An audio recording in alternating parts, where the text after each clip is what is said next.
Hello, everyone. Welcome to Feedback, episode 41 on 4-1. That's not lost on us, don't worry. And we're really, really excited to be here today with three incredible guests. Katherine or Katie Young, who is a bassoonist, improviser, composer, and sound artist. Weston Olenke, trombonist, composer, improviser, and sonic artist. And the wonderful Amy Cimini, who is a performer and scholar, currently based in San Diego. Is that right? Mm-hmm. Yeah. And so we're here today to talk about Katie's project Biomes, of which all of us have been part of in some way over the years. But before we get started, I just want to remind anyone who's watching, if you ever have questions, you can submit those to us ahead of time at feedback@yarnwire.org, or join the live chat on Facebook or YouTube if you'd like to submit a question in real time. Bring them on. And with that, I'll kick it over to you, Amy. Great. Thank you so much, Laura. It's so great to see everybody. Welcome to everybody who is watching and listening. I'm really looking forward to our conversation today. So maybe as a way to get started discussing Katie's work, Biomes, I would actually love to ask Katie and Weston to talk a little bit about how you came to work together and how that collaboration kind of grew into the work that you've done on the Biomes projects. Yeah, sure. That's a great way to start. So Weston and I when did we first meet? 2013. Oh, dang. Okay, Yeah. 2013. Yes. And I'll let Weston maybe tell a little bit of that story, but just to say that we worked together for a number of years on a piece, a solo trombone piece.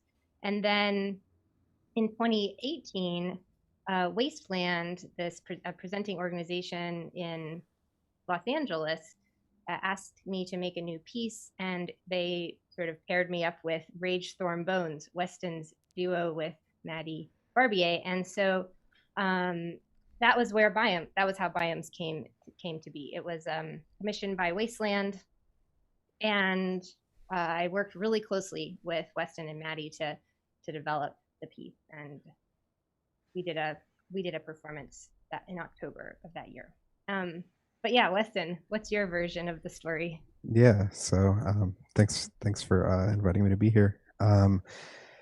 Yeah, basically, yeah, Katie and I specifically have worked together in like kind of many different forms over the years. Like we first met when I was still like studying trombone, and yeah, super interested and like kind of precocious and like commissioning new work, and like actually I think we might talk about it later, but saw your like Diligence project done live, and I was like, oh my god, like this is awesome. Like another, like, I don't know, I was super captivated, and just, I don't know, on a whim was like, do you want to work together? I could, like, I don't know, I'm sure it was a pretty big leap for you to have this like 21-year-old be like, I don't know, I want to make weird sounds, and this sounds really great.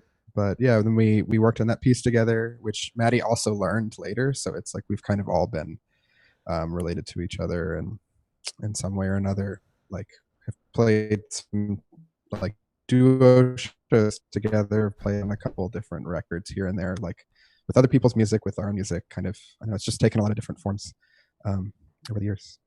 But yeah, at least with this project in particular, in both the Rage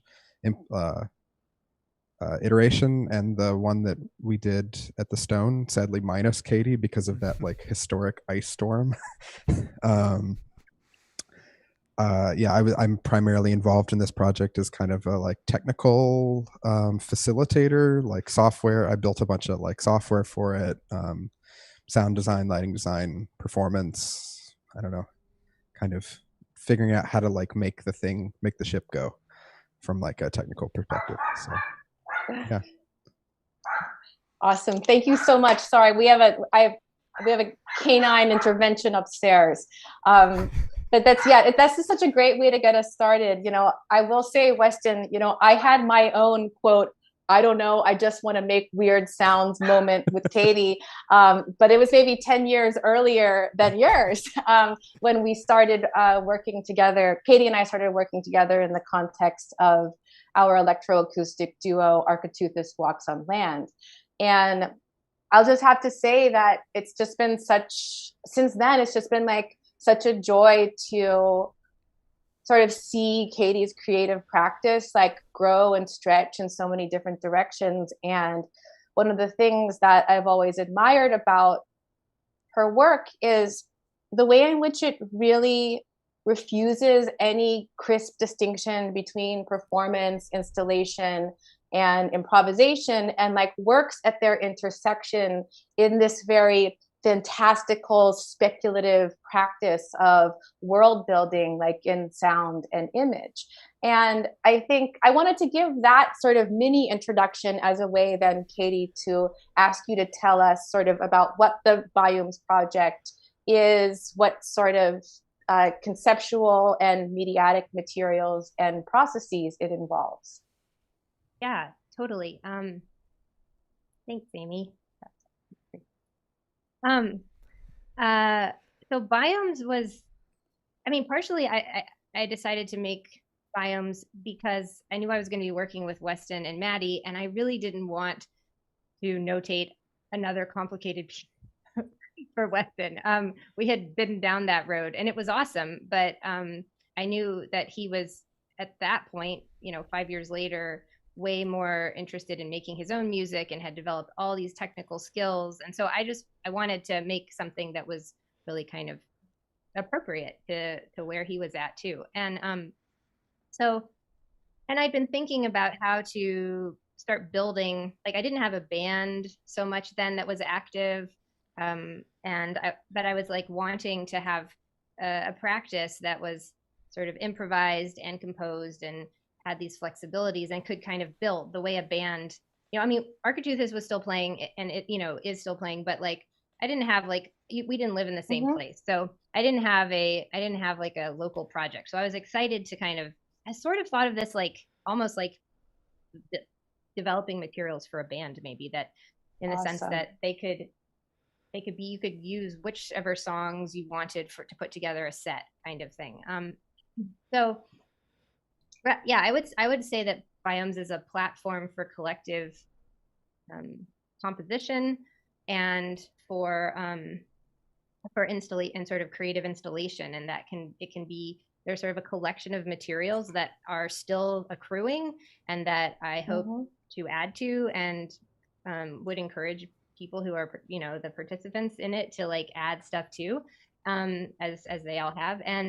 And so, yeah, the score, or whatever you want to call it, is basically a Google Drive folder full of, or series of folders full of pictures, text, quotes from text, some videos, and descriptive materials, a few snippets of musical notation here and there. I hope to add more of that actually, but coming later. And yeah, and the idea is you kind of like, you choose some biomes together to kind of create a focal point around and through which to kind of guide a structured improvisation, or to create materials for an installation or something like that. Awesome. We were thinking about showing the folder. Should we show it? Yeah, we got a folder. Let's navigate it. That's good. Rob. Ooh, nice fade. All right. So if you enter the Biomes folder world, you first get to read a document that sort of gives you an overview, and it sort of just has some kind of big picture suggestions and thoughts about the project and approaches, and then within, so the 1.0, 2.0, 3.0 are different versions of the iteration. So 1.0 would be the Wasteland, 2.0 is the Stone performance that Yarnwire and Weston did, 3.0 is a solo version I did, and 4.0 is the one we're going to do this summer.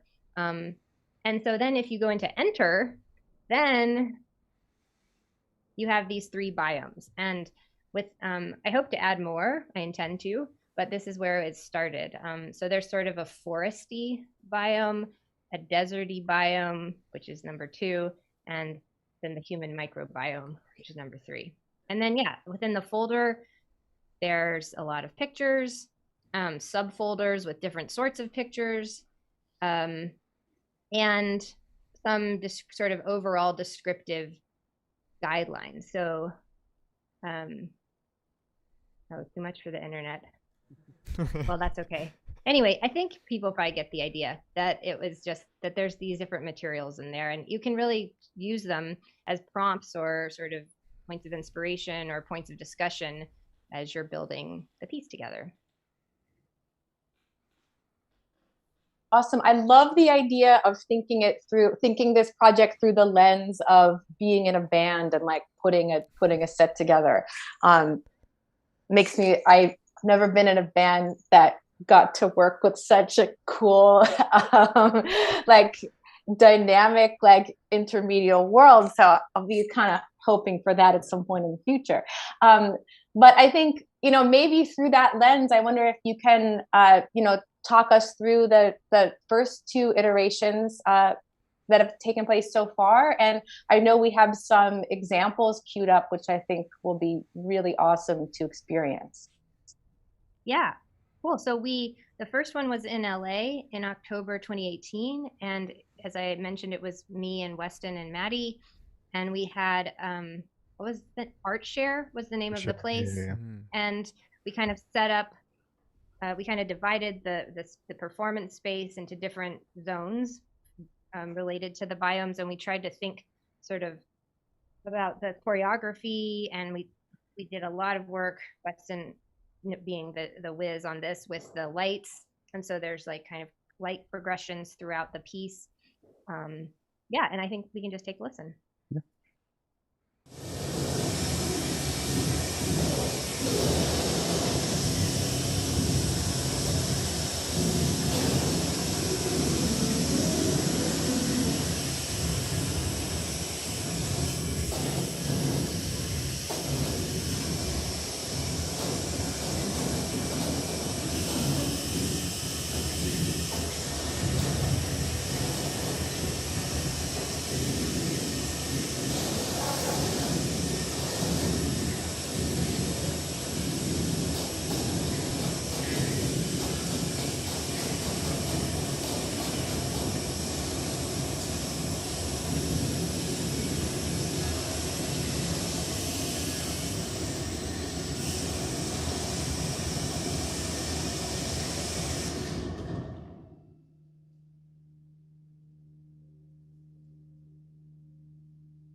During the Awesome. Great. What biome was that? Do you remember? Like, I think that was desert. It started in the desert, and then we did like a hard cut into that was the beginning of the kind of forest development thing. okay, nice. Yeah, in that version, we went back and forth a couple times between the desert. That was supposed, with that harsh white noise, it was like bright sun, like blistering, like it is today in San Diego, I guess, Amy, right? Yes. And and then we were sort of easing our way into Vermont. sort of the warm lushness. Yeah, exactly.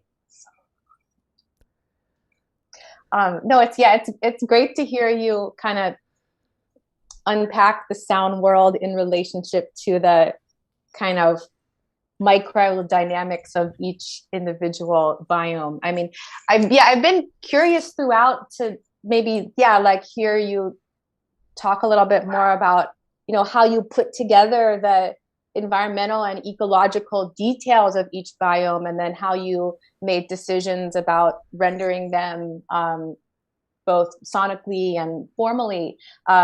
So maybe I can invite you to talk a little bit along those lines.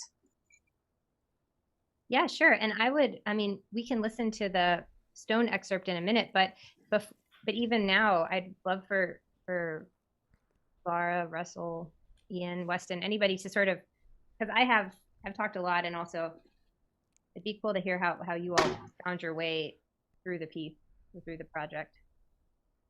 I mean, maybe something that would be fun to add in there is like kind of the another side of it is like with the Google Drive is that like at least the two that I was a part of, and I think if I remember right, Katie, I made some kind of like version of the patch for your solo thing as too. Is like each one had like its own kind of like global like max patch that I built that like took care of lighting and sound. It wasn't just like some of it was like pre-recorded samples, then other was like really weird like chopping, like interactive type things. And so it's fun to kind of like not just think about it like none of it is in a so like linear time. Like we could like switch between things on the fly. We would kind of work it out in advance and then like program in those changes and everything. But it was really fun to think about like ecological sound in that way, also in terms of sound design. So like in the Wasteland performance, like the desert sun, like I just put it coming out of like one speaker on the ceiling, like as loud as possible. And then like things like that, or like the like desert bugs or whatever, where like Maddie found this like box of broken speakers like at their house, and we were like, okay, like let's make like an 8-channel like garbage acousmonium and pump all these like bug sounds out of it. Yeah, that was really fun. Like playing with like fidelities and stuff like that, and like, oh, like this sound is like really hi-fi and really close, or really hi-fi and really distant, or like really lo-fi and like super localized. And like, because that's how like, I don't know, I get a lot of this now, but like when you're out in the woods, like you like it's a like the kind of spatial element of sound, and like locating sound becomes really, I don't know, both like can be aestheticized, but it's also just like how we experience things. I'm sure we'll probably get into that with some of the Amish like spatialized listening stuff later, and like the Boston Harbor experiments. But like, I don't know, it's fun to like on the tech side to think about like not just like, oh, like how are we going to make like a world like behind the set of stereo speakers, but a kind of more or less like 3-dimensional like way of experiencing like even the electronic sound in and of itself too. Yeah, I thought something that was really fascinating about building this when we did it at the Stone was different than a lot of kind of more traditional chamber music scenarios where the expectation is that you are contributing to like one kind of coordinated vision, and your part will be listened to at all times. Right. In this scenario, you know, I felt free to kind of construct something that I knew could be listened to, or someone could just kind of ignore my contribution at any one time. And it shifted a little bit of the responsibility onto the listener, I think, and made it a more exploratory arena than a kind of like experiential one. I don't know. You know, yeah, totally. Oh, sorry. I just wanted to add really quick that that's one thing I'm excited about with the doing it in the summer as an actual installation, is that I think both of these were presented in a concert, and I think that they worked. But I think that, as you're saying, like it requires a different set of listening and approach to listening than a lot of chamber concert music. And yeah, so I think actually I'm really excited to see, because I think it's sort of really its dream realization is maybe more of a space through which people can wander in and out. Yeah. Yeah. I was gonna add that like from the beginning, when we first kind of approached you, Katie, to do a piece, it wasn't to do biomes. We were like, hey, we should work on something, because we had all been in New York doing various music at different times. I think we'd been to so many different shows, and it's a matter of time before you're like, oh, we got to do something with these projects. And so when you're like, well, I've been working on this biomes project, on the one hand, I think when you approach a composer and you're like, will you write us a piece, and then they're like, well, I have this other thing. You're just like, oh, well, what's that going to be like? We wanted the piece. But then actually when we got into the space, it wasn't that anything had already been made. Like, you had made this scenario where you can create new works through this like working method, and it was more like playing in a band than anything. It's just like, here's my ideas, like when you get in a band, it's like, here's the tune, like what's going to go with it, but instead of doing that, it was like, here's the folder of ideas and let's work out how we interpret that. And I thought it was pretty cool, because it was super open and super flexible. And we kind of only got to our performance, like a performance ready version of it, after lots of rehearsal, right? It wasn't like reading any prescribed things. So I thought that was pretty neat. And unfortunately you couldn't join us for the performance.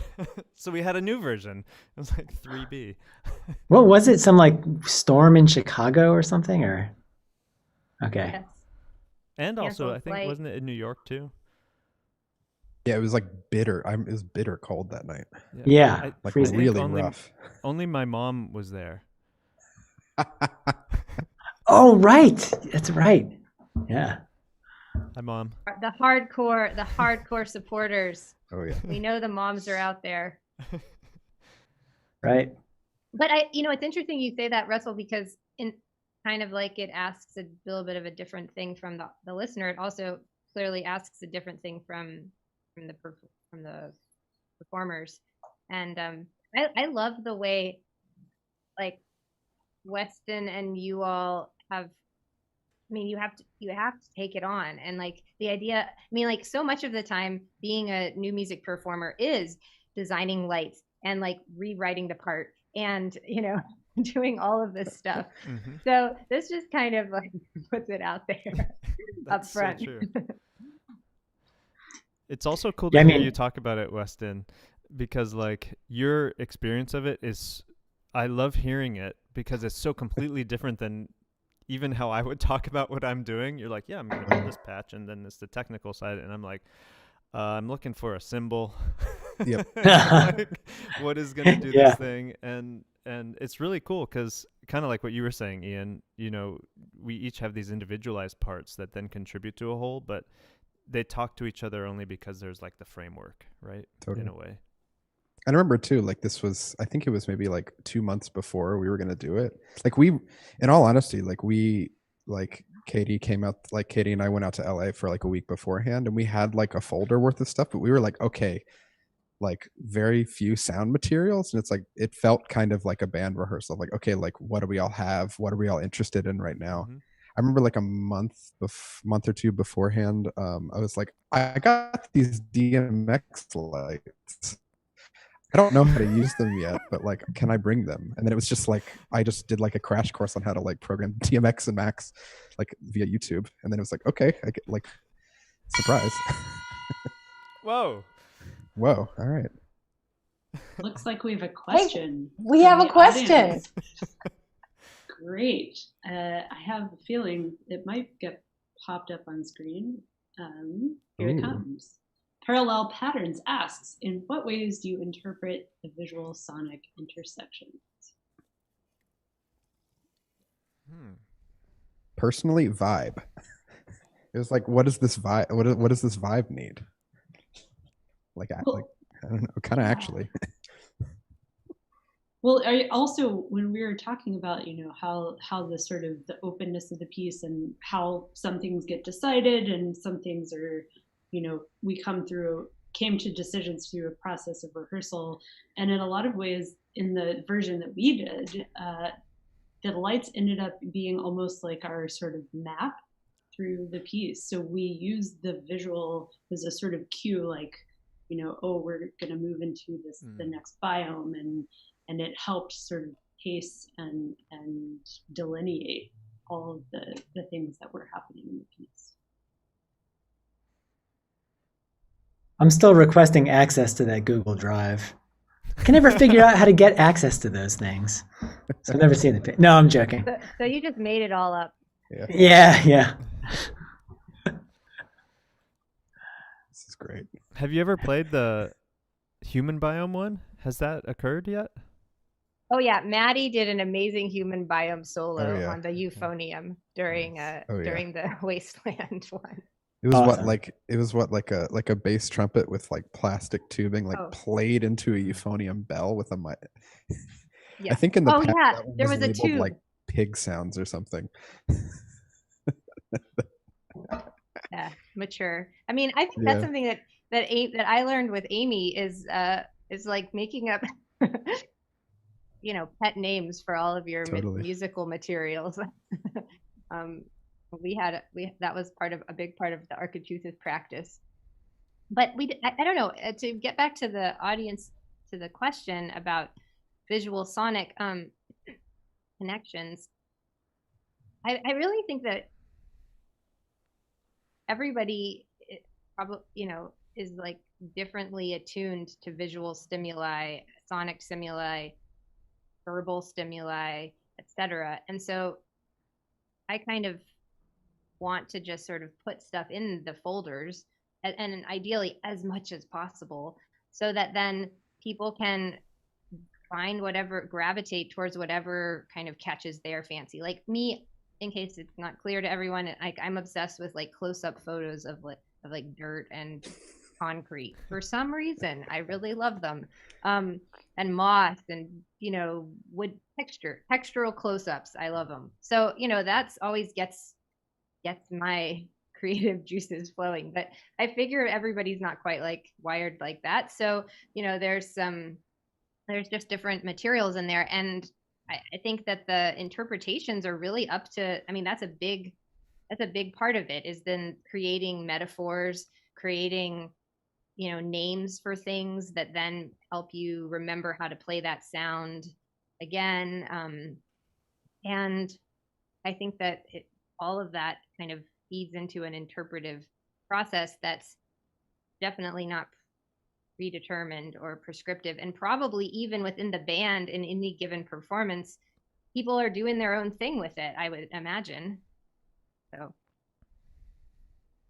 I don't know if anybody has an example of a specific interpretive.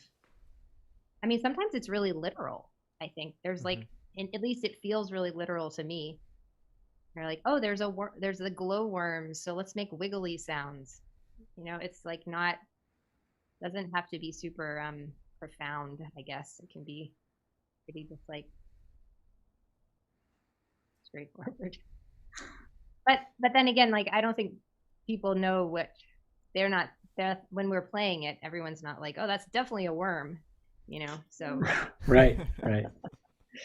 You know, Katie, it's so interesting to hear you like put things together this way. I have to admit that when I was kind of getting ready for this conversation, is like I was having these just like cascades of memories, like, you know, talking with you about installation even before you made installations, right? And I remembered like 2003 when we were both finishing these big writing projects as undergraduates. And I remember you saying, you know, I'd rather do my thesis as an installation where it would be like film clips and excerpts from literature kind of like arranged in built space. And I remember you saying, I just want people to make the connections that they want to make, right? And I just had such a strong sense for that commitment to like just interplay and relationality as I was going through these folders. Like I just kept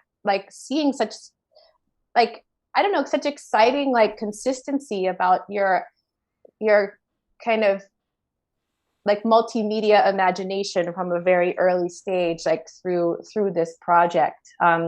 And I am getting to a question, I promise. I'm not just going down Amy Cimini's memory lane, although I really do want to do that. And I'll also never forget driving with you from Philadelphia to New York on the 95, and we're stuck in traffic around like a massive construction, and there were all of these piles of gravel and broken up concrete. And then I remember teasing you a little bit. I was like, I bet this isn't even boring for you at all, because you get to look at your favorite thing, like a pile of gravel, right? And of course, that was also like one of the material features of your diligence installation, etc. And so this is all a kind of rollicking invitation for you maybe to talk a little bit about connections with some of your earlier work. I know that Weston already mentioned diligence. So I don't know. I wonder if you want to kind of just think a little bit along those lines while we're in this conversation. Yeah, sure. Thank you. This is a pleasure and luxury. Thank you. I mean, I think that so actually maybe this relates to the question from the audience, which was that for me, visual stimuli are really at times really helpful ways to kind of focus my decision making around a piece or a project. I'm somebody who needs to have a reason for writing a note, or like it's not usually a harmonic progression or a melody that is the reasoning. So I have to find other reasons. And in some ways, the Diligence project actually is really a good tie-in, because I first tried out some of these collaborative strategies with Austin Welleman in making that project. Because Austin approached me about working on a piece together, and we didn't really know each other at all. This was early on in my return to Chicago, and so we just started sharing stuff. I was like, here's the pictures I've been taking. And he's like, here's some things I've been doing. And we just kind of shared whatever, just trying to kind of get to know each other's aesthetics or, interests, so that we could find some points of intersection to build our piece around. And so, and then, I think early stages in developing that project were here's some pictures or a video that I've taken, like try improvising to it and see what happens. And not that stuff necessarily produced the materials of the piece directly, but it was an important part of how we built trust and sort of a sense of connection collaboratively. Oh yeah, and so this is the Diligence, first version of Diligence that Weston mentioned. It was in this gallery space called Defibrillator on Milwaukee Avenue in Chicago. And in the windows, there were two sort of sound sculpture installations using recorded materials from the piece, and gravel. And then inside there was it was a small space, so we had 8 speakers, and the performance took place in this sort of gallery space. And Austin and I have done the piece a few times, and there are a lot of things about that performance which were super special and were hard to recreate ever again.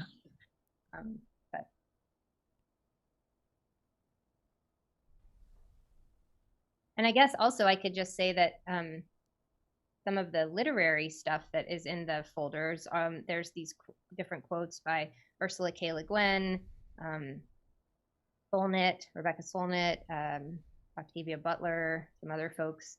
And that's another place that I find a lot of inspirations when I'm kind of searching for what I want to do with a piece, is through literature and fiction. And I found all of those writers to be really inspirational in different ways, and I find their world building and their sort of relationship to nature and to ecosystems to be really personal and beautifully like emotional, I guess, in a way, whether it's like Solnit's sort of memoir style of sort of connecting her own emotional spaces and psychological, whatever she's going through with a specific landscape that she's experiencing those thoughts and feelings in, and Le Guin's like world building with this like big macro social structuring that sort of puts people inside of these systems that then they have to contend with, and like how the characters build relationships inside of those systems, or like Octavia's Butler's like really deep. I think her characterization is always super moving, and I like the characters always make you have so many feelings, and they're sort of the prophetic nature of her writing. So I don't know. I think that those are people whose work has inspired me globally for I would say on a big level for many years. And so I felt like this was an opportunity to just kind of like shout them out and drop them in, and yeah. Yeah. Katie, quick question. Do you think any of the material in the folders came first from sonic material, or like an attempt to kind of not define but find an analog for what you were doing sonically in some other media or realm? Like, is it a two-way street? Yeah, I think sometimes like there's a sound and it's like what's the easiest way to represent it, and it's through a picture maybe, right, or a drawing. Yeah, for sure. Cool.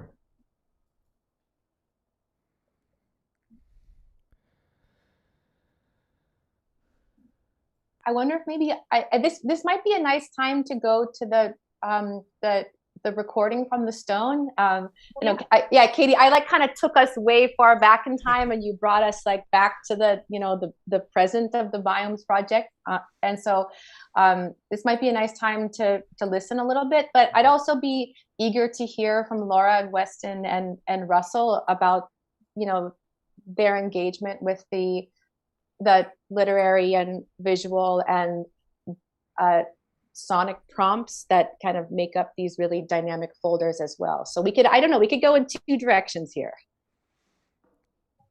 Maybe let's listen, and then okay. People can sort of say what they were doing or what they were thinking if they remember. Great plan. Okay, excellent.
Dig it. Nice. I love listening to things far after the fact. You realize either memories come flooding back instantly, or you're like, wow, I don't remember it sounding like that at all. I mean, how do you record in that space? You know, we were surrounding the audience. That's right. Man, I really wish I could have been there, even just to watch, let alone to contribute to my significant portion of the performance, which you all had to pick up on the fly. Well, we were missing some like kind of like. Is that your bassoon imitation? Yeah. Was that good? Well, I recognized it, so I guess it was. Yeah, through some processing, I remember that moment. It was like a thing, I feel like. And I think there were some cues that I was supposed to help facilitate. Yeah. But do you all remember anything about what, like, were there, like, I remember there being like the glowworms was a big part of there were these glowworm moments. Does anybody, or I really liked that moment we excerpted because of the sort of, it was, I think, a transitional one between different biomes. So we had some kind of heterogeneous, more like ringy sounds from the forest, and then the sort of dry, crumbly sounds from the desert. And I really liked how they were interacting in that particular moment in the recording. But does anyone want to say what they were doing or thinking? Laura. I remember a lot of, like, in those dry, crumbly sections, a lot of stuff on the high register on the inside of the piano. Like, I think I only played like real piano notes, maybe in one limited section of the piece, like the deep dark forest, maybe. But like all this, it was like, sort of almost pitchless sounds, like, strumming on the pin blocks or or sort of on the beams. And I think I had like, little thin metal implements to like mess around on the inside of the piano with.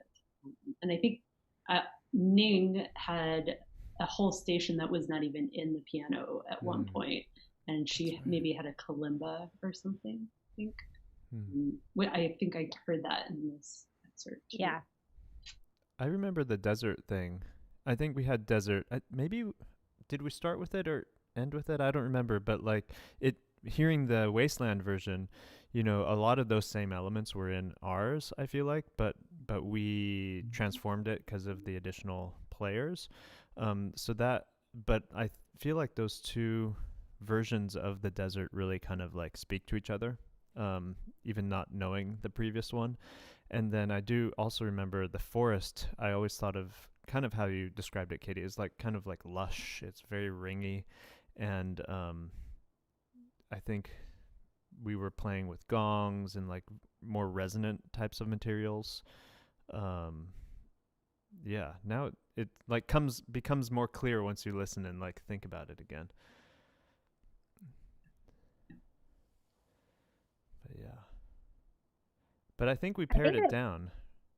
Like we had way more sections, right? At the beginning, and then we're like, no, let's just focus on these ones. And I remember the rehearsal process was like, we had this Google sheet that I think it might exist. I don't know if it's possible to bring it up. It might not make sense, but it was just like kind of like we changed it every time based on how rehearsals went, just so we could keep track of what was happening. Yeah, and then I eventually made my own version of that probably really only made sense to me, that I used in the show or whatever. And then the day of, when you were like, yeah, I'm not coming, you were just like, all right, now what's the like we put all this work in, and then I don't even remember how we played it, because we've been through a couple of these traumatic experiences with Mother Nature, and it just happens. The show must go on. That's right. Always. Laura, did you say there was an audience question? I think we might have another audience question. Oh, interesting. Great. I'm not sure if we've got that queued up to share, but I did see not just something yet. Came through. Not just yet.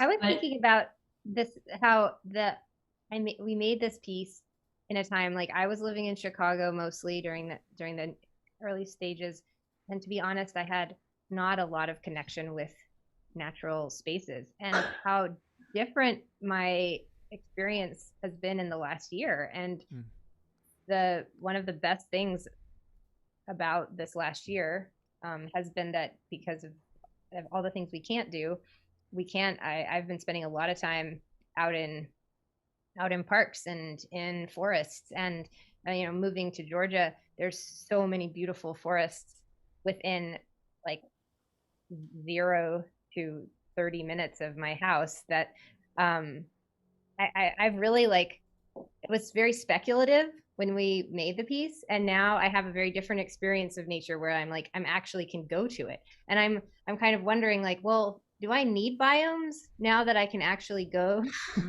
to actual nature? But I think it's a different, it's obviously there's differences here, but I think I really did need it. I really wanted to be spending more time in the forest, especially. And I think I'm a forest person. And now I'm getting to, and it's really cool. But then, so I'm excited to work on the project in this next iteration, having actually a more immediately direct connection to nature than I had 2 or 3 years ago. So that's something I was thinking about today. All right, question time. Question gone. Ryan asks, how do you think differently about an installation event in each of your respective roles as something distinct from a standard concert? That's a great question. Ooh. Well, maybe Yarnwire, y'all could talk about how you're imagining being a part of an installation.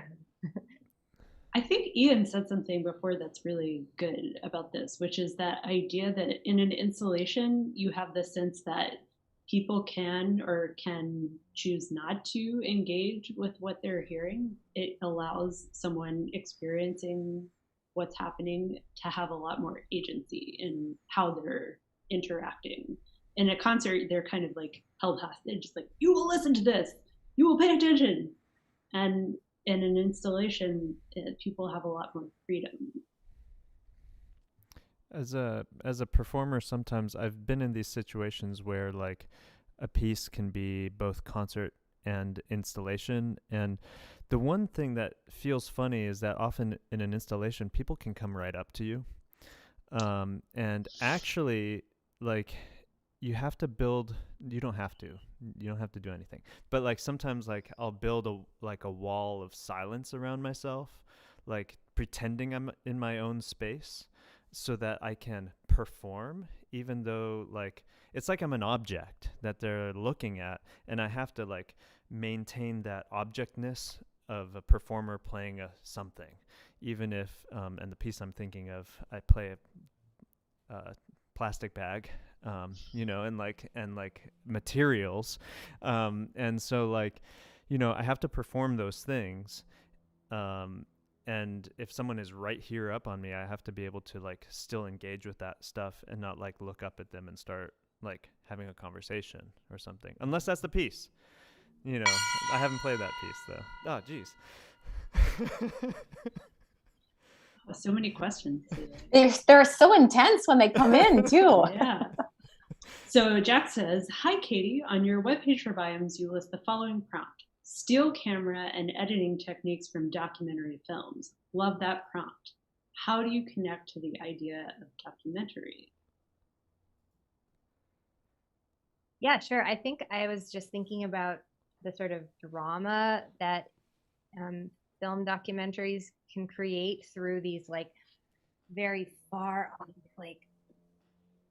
gigantic wide shots that sort of let you see the whole perspective. So sort of shifts in perspective, and how they'll I can see one in my head right now where it's David Attenborough's talking, and then you're zooming over the forest, and then you come in, and somehow magically the camera can float, and all of a sudden you're this close up to a caterpillar, and it's so magical. But I think that those shifts in perspective are especially what I was thinking about when I wrote those prompts about film techniques. I'm thinking about like how they're, and I think we utilize those a fair bit in the versions we made so far, where it's like there's moments where you're trying to sort of really encapsulate like a whole region or a whole biome, right? Like you individually are playing the whole biome, and then there's other moments where you individually are playing the one little red hit or something. And so, you know, the sort of shifts in perspective and then in roles, and then how that can relate to interaction strategies amongst the ensemble. Katie, did you see Nomadland yet? No. I feel like that movie has a lot of kinship with this piece. Actually, it's one of the most beautiful movies I've ever seen, both visually and thematically. But like, I highly recommend checking it out, because when you're talking about this idea of documentary and the wide shots of nature, that's definitely one of the things that makes that movie so striking. Is it's almost shot like a documentary. Oh, not great. a sponsor of this show. No. Yeah, Weston, when you were talking about your approach to sound design, yeah, your remarks have a lot of affinity with the way Katie's talking about the movement of the camera, et cetera. So I wonder if you want to add to this a little bit.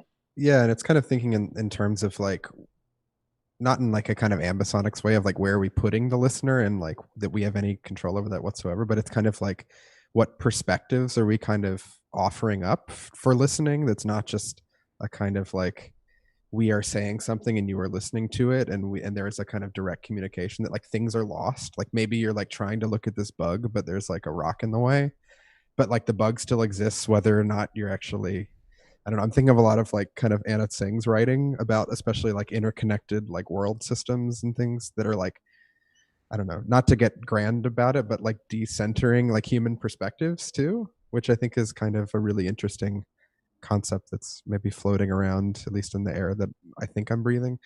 But yeah, things like perspectives that are not like listening perspectives that are not our own as a species, I think are really interesting kind of speculative questions right now, at least for me personally. And like, how do you, and not just like, again, in the kind of Amish way, like how do you like theorize about it, but like there's a kind of nerdiness that I have. It's like, okay, can I actually like try to do that in terms of sound design? Can it sound like it's like we're listening from the inside of a tree? Like, what does that mean in terms of like frequency response or like reflections? Like, can you make something that sounds like it's underwater, but it's not actually underwater? Like in a kind of technical way, which is very different from a like, we're going to make something that's like intelligible. Like sometimes it's not intelligible, or sometimes when you're interacting with somebody, like if I'm like a worm and like Katie's like a red bug, like, I don't know, it's like we're not going to hear everything or understand everything that each other is going to say. And that's that like,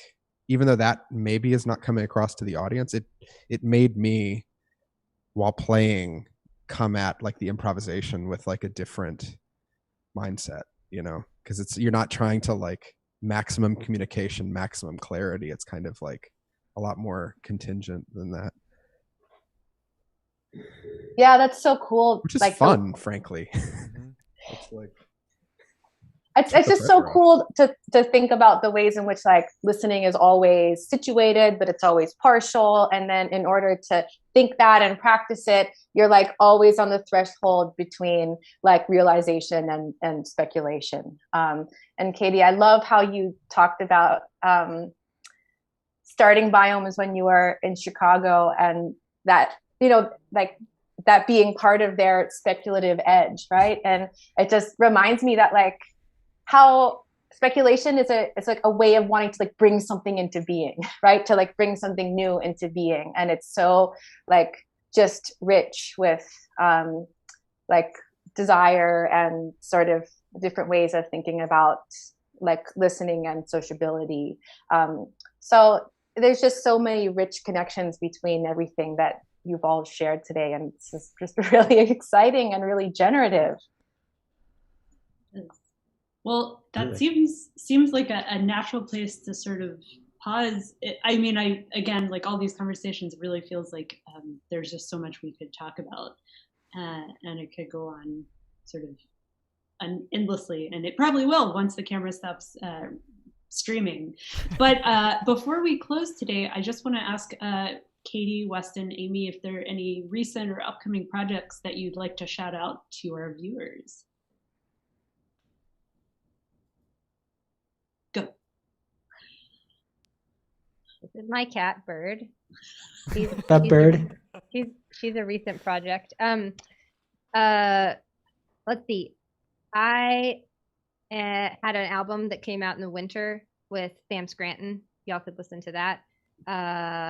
Working on some solo pieces, like with Olivia DePrato, to be presented sometime. But yeah, Biomes is happening. 4.0 is happening this summer. I don't know if we can tell any details right now, Russell, but we do have some. What? Still being worked out. Right. But I'm feeling pretty sure it's going to happen, and it will be an installation and performance.